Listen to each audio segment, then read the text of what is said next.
Our sermon this second day of Rosh Hashanah will be given by very soon-to-be Rabbi Rachel Posner.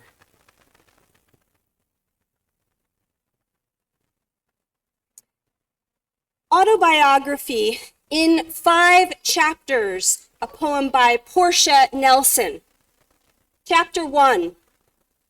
I walk down the street. There's a deep hole in the sidewalk. I fall in. I'm lost. I am hopeless. It's not my fault. It takes forever to find a way out. Chapter 2. I walk down the same street. There's a deep hole in the sidewalk. I pretend I don't see it. I fall in again. I can't believe I'm in the same place. But it's not my fault. It still takes a long time to get out. Chapter 3. I walk down the same street. There's a deep hole in the sidewalk. I see it there. I still fall in. It's a habit. My eyes are open. I know where I am. It is my fault.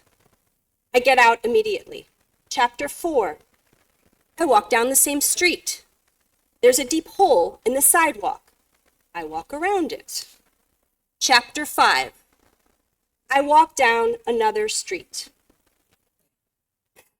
This Rosh Hashanah, I am a different person than I was at this time last year, and you are different too, having been broken and reshaped by the excruciating events that have unfolded since October 7th. And in many ways, I am still me, and you are still you, and here we are, walking down the same streets and falling in the same damn holes. My charge to us today, this Rosh Hashanah morning, is to find out what God wants from us. Perhaps you didn't come to shul today to hear about God. Maybe you don't believe in God, and that's totally fine. I'll ask the question a different way. What is demanded of you? What does the world need from us? The specifics of the answer, of course, are different for each of us. But as with so many questions, the Talmud has an answer, albeit one that just inspires more questions. In Sanhedrin 106b, the Holy Blessed One desires the heart. God wants the heart. The Hebrew word for heart is lev. For the Bible, lev, or heart, was considered the seat of intelligence, of deep knowing. We might say in our contemporary parlance that lev means heart plus mind.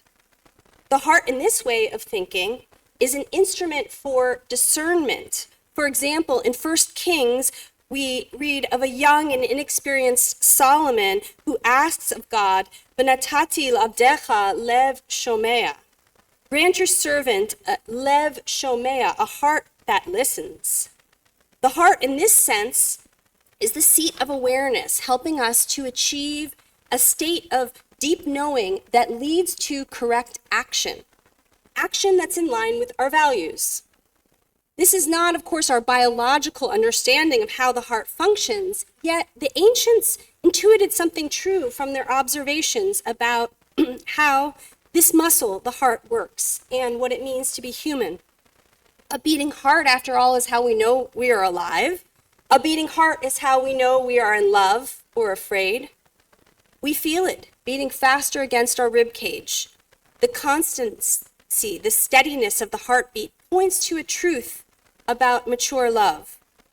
You can forget about it a little, take it for granted, all the while trusting that it's doing its job right there inside you, beating the constant tempo of your life force. Thus, the Torah understands that this fantastic organ contains within it the knowledge base required for living, an instrument for synthesizing emotion and reason in order to determine right action. It is this heart, the biblical idea of the heart, that God wants. Portia Nelson's poem about falling in holes is really a poem about tshuva, the process of turning towards the holy, the process of returning home to our true selves. The poem feels familiar because we understand this pattern all too well. We make a mistake over and over again because we are blind to our part in it. But a critical question remains unanswered. How do we change this pattern? Open our eyes to our mistakes. What is our internal mechanism for effecting teshuvah? This mechanism is the heart. The heart is the secret character missing from Portia Nelson's astute poem. What does it take to walk down a different street? It takes a kind of deep knowing that comes from our hearts. Rabbi Shai Held points out that the Bible does not know pure emotion without action. For the Bible, love is a verb, like the John Mayer song. However, experientially, love or any other feeling or behavior does not seem to operate in the strictly biblical way. We are keenly aware that we can experience thoughts and feelings that are isolated from action or behavior. We also frequently engage in behavior devoid of any deeply held intention. This is the power of habit. Sometimes we're just on autopilot, brushing our teeth or taking out the trash or taking our vitamins. Thought without action and action without thought are totally normal and a necessary part of being human. However, when it comes to our deepest values, what is most important to us, thoughts and feelings without action fall short. Intention without action is hollow, but action without intention can rarely be sustained, often misses the mark, and action without intention can actually be dangerous and impulsive. Teshuvah is about both intention and action, and to achieve this synthesis, we need to engage both our feelings and our rationality. Many of us attend to our thoughts and drown out our emotions or sensations. That is not to say that we always like or appreciate our thoughts. Thoughts can be ugly, self-defeating, or anxious, yet somehow we privilege our thoughts and what they have to say over and above our emotions and our feelings. When we numb ourselves to our emotions, the emotions that we would rather not feel, grief, fear, despair, we cut ourselves off from our most important wellspring of information, the heart.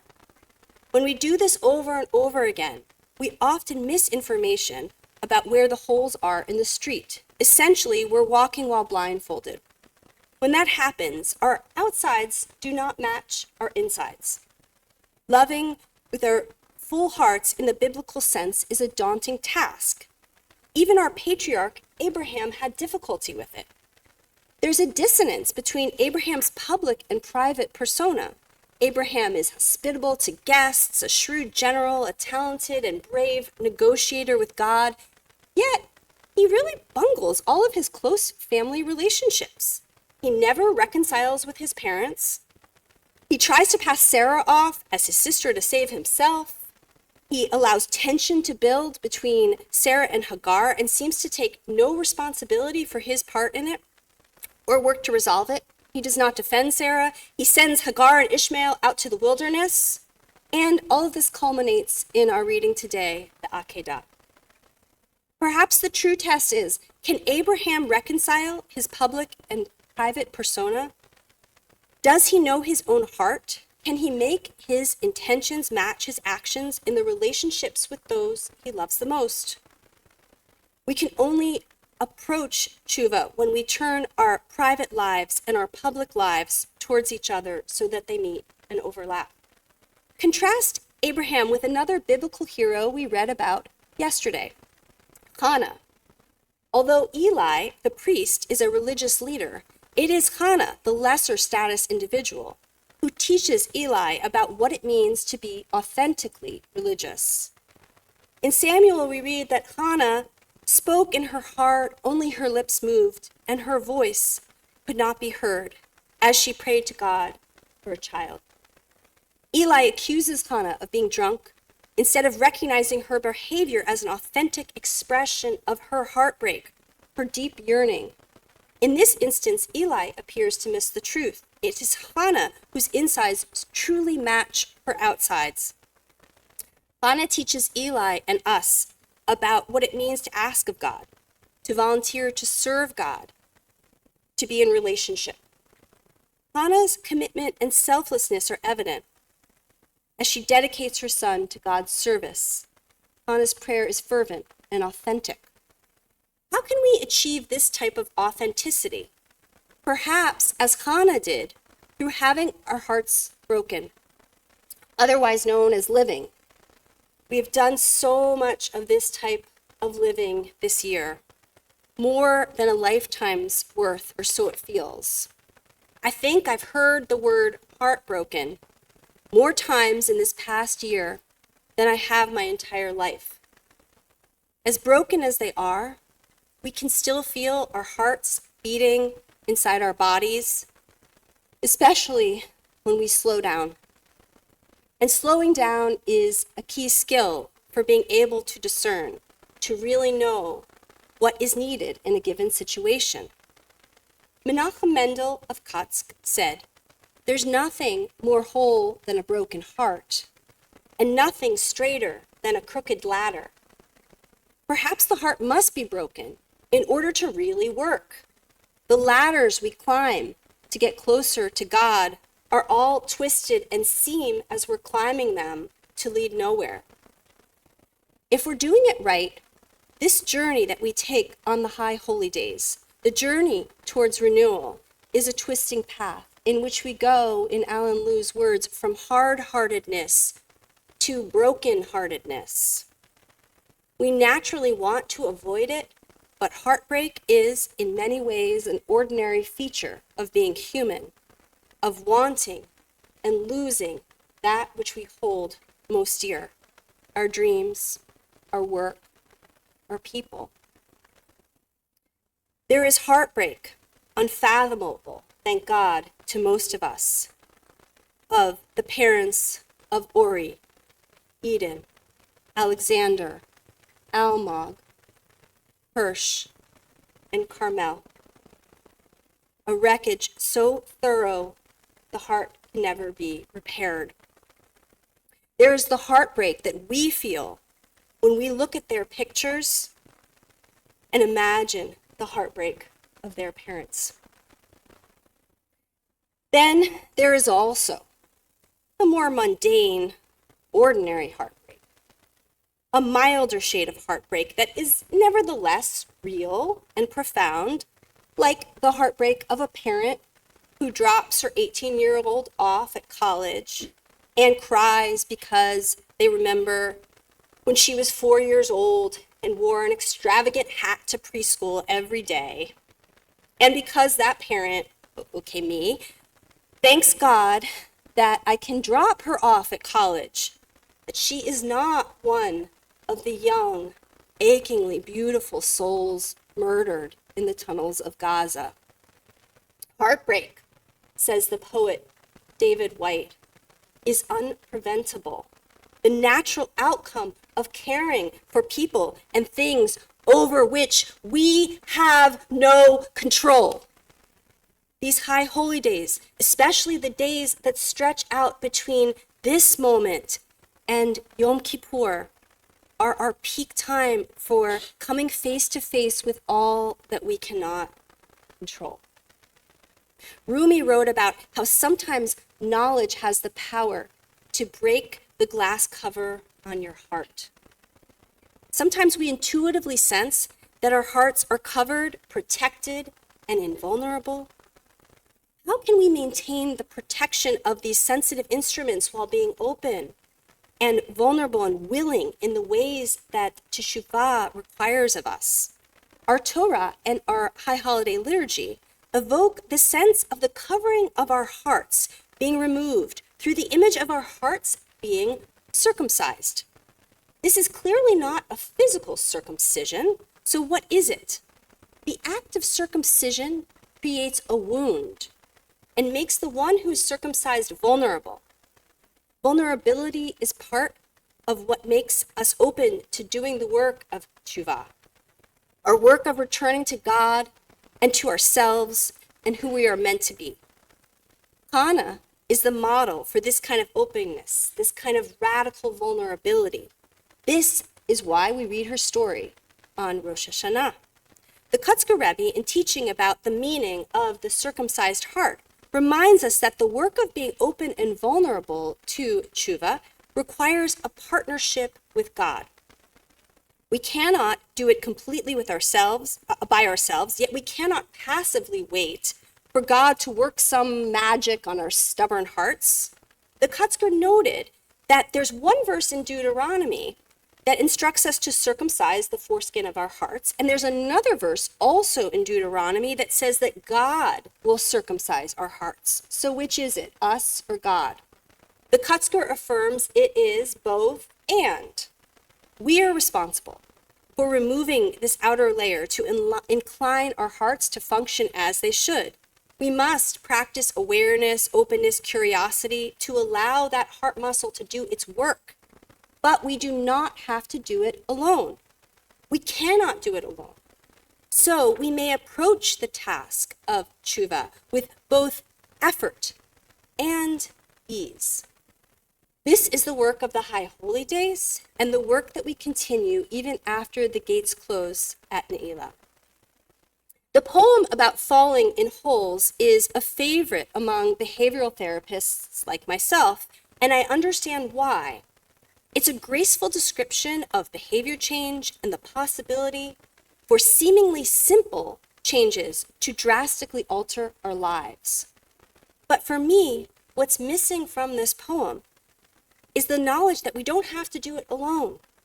God has a role in this. None of us ultimately control the workings of our heart. The Kotzker further develops the idea of allowing our hearts to open to the work of tshuva through a partnership with God. In the verses from Deuteronomy that we recite for the Shema, during the Shema, we read, "V'hayu hadevarim ha'ele, asher anochi mitzavecha hayom al levavecha." Place these words I command to you today upon your heart, on your heart. The Kotzker asks rhetorically why the Torah says al levavecha and not be levavecha. Why on your heart and not in your heart? Since these words of Torah should ideally be deeply embedded in one's heart and not just resting upon it. It is because, according to the Kotzker, as humans, our hearts are not open all the time. However, if we ask with authenticity for God to open our hearts, God does so. And at that moment, the words of Torah will immediately fall into the heart and enter it. It starts with the heart, with an authentic request and the gentle yet firm placement of Torah al levavecha, on the heart. So that if we place truth there, resting lightly, when our hearts break open, the truth will fall inside. For this reason, some contemporary rabbis have taught that instead of beating our hearts when we recite al-Chet, we might gently rub our hearts instead, softly encouraging the process of heart opening. We must softly rest these words on top of our hearts and be patient. This is what tools like our tefillah, our prayer, are here to help us do. This tells us something about how our hearts work. Sometimes you have to be patient and just wait. Making ourselves vulnerable is a process. God wants the heart, which is to say that what God really wants is you, in all of your you-ness, to be the most complete and whole version of yourself. When you can access your full heart with all its messy and beautiful feelings, you can more clearly see how you are needed and act to repair the world in the ways that you are called to do. We are responsible for choosing the streets that we walk down, but we need God's help to open our hearts so that we can see the whole of what is there and allow truth to gently fall in. There's another piece missing in the poem about falling in holes. We need God, but we also need each other. The work of tshuva is internal and personal, yes. But the secret sauce of Judaism is that we get to do this together. When we walk together in community, we still fall in some holes, but it's a lot less lonely, and we find moments of joy and even peace when we can share with a trusted friend what's in our hearts.